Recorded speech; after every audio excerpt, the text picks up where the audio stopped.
Many locations already have an existing base of light. How you use the existing light and what you do with your backgrounds can have an enormous effect on the production value of your images. Sometimes it takes only the addition of some supplemental lighting to bring the best out of a location.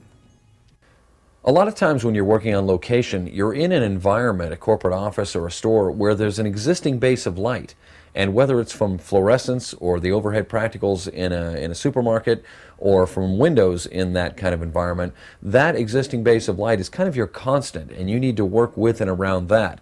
And when I'm in those kind of environments, what I try to do is supplement that lighting in the background. So I might rake a light across a wall to bring the texture out of that wall, or throw a little extra light on some greenery in the back to really punch up the color. But those type of locations really require that you add a little extra light here and there to bring out the best of a situation.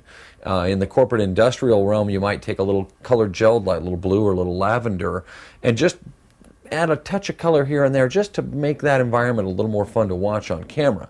Now, if you're working outside, it can be a different situation because, again, there's an existing base of light. It's a natural ambient daylight. And a lot of times your backgrounds for interviews outside are greenery. It's foliage. And green leaves can look very dark on camera unless you've got a lot of direct light on them. So that's when shiny boards and HMI pars come in very handy, because you can take a shiny board and actually redirect the sun and really punch up those green leaves in the background and bring a lot of color to the image and make it a lot more fun for the viewer to watch. These interviews were captured in a large natural food store.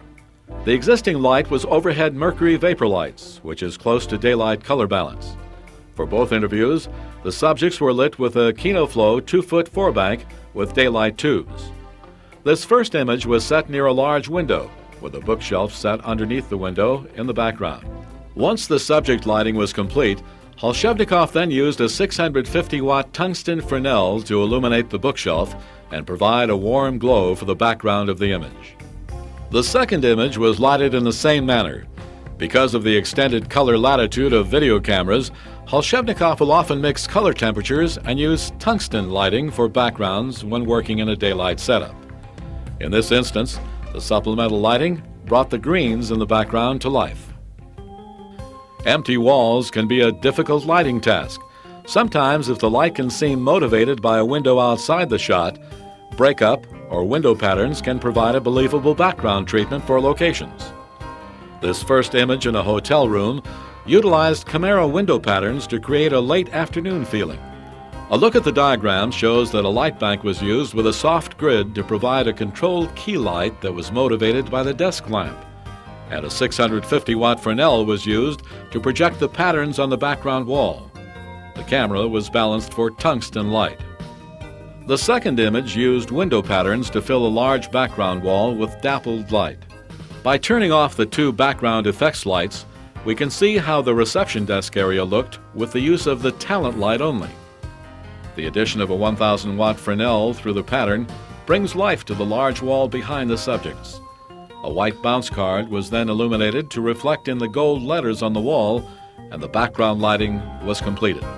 The diagram for the setup reveals the placement of the two background effects lights relative to the subjects and the camera.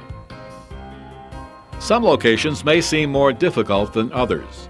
When Holshevnikov was given this frame for an interview, this was the result. The simple addition of two tungsten instruments to the background areas made this daylight setting come to life. The diagram reveals that the framed artwork was actually on the opposite side of the glass hallway, and that lighting the artwork allowed the pieces to be seen as a reflection in the window. The second instrument was directed at the cubicle wall, which is seen through the glass behind the subject. Another look at the two images confirms just how important supplemental lighting can be to your location productions. Some locations present windows in the background, but no interesting light play through the windows. This shot was accomplished with two HMI par lights. The first was bounced off the ceiling above the bed, and the second par light was set outside the shuttered windows in the background, and the light was directed through the blinds. Using a par light in this manner provides the feel of raw sunlight entering the room. This feeling of sunlight provides motivation for the foreground lighting as well. The lighted gas fireplace also adds a nice touch to the image. There are also locations that seem to be just perfect, but there is always room for improvement. This image was captured at dusk with the camera balanced for daylight. The only additional lighting added was two 250-watt Lowell Pro lights inside the two cabanas behind the pool. Although a background lighting contribution can be small, the effect on the visual balance of the image can be considerable. These locations require just a little supplemental lighting for the background greenery. Each of these images benefited from the use of shiny boards or HMI pars on the background areas.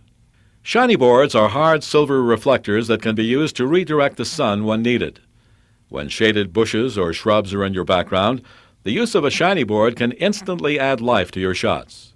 This image of Debbie shows how simply redirecting the sun can change the color and feeling of the background. This first image was captured on the front porch of a home, and the flowers and greenery in the background were illuminated by a single shiny board. The diagram of the lighting shows the placement of the shiny board relative to the sun and the subject lighting. This shot was recorded in the kitchen of a home. The subject was lit with a 1200-watt HMI par and a small light bank. The tree seen through the window was illuminated by a shiny board set on the ground below the tree. The diagram for this setup reveals the placement of the shiny board and a second par light that was directed through the window as an accent light. The final image was set in a backyard that has no direct sun, so shiny boards were of no use. Three 1200-watt HMI par lights were used to light the image. One of the pars was directed at the background greenery, the second was used as a backlight, and the third was used as a subject key light. So whether you're shooting indoors or out, in the studio or on location, it is clear that careful background lighting can greatly enhance your images and your final product.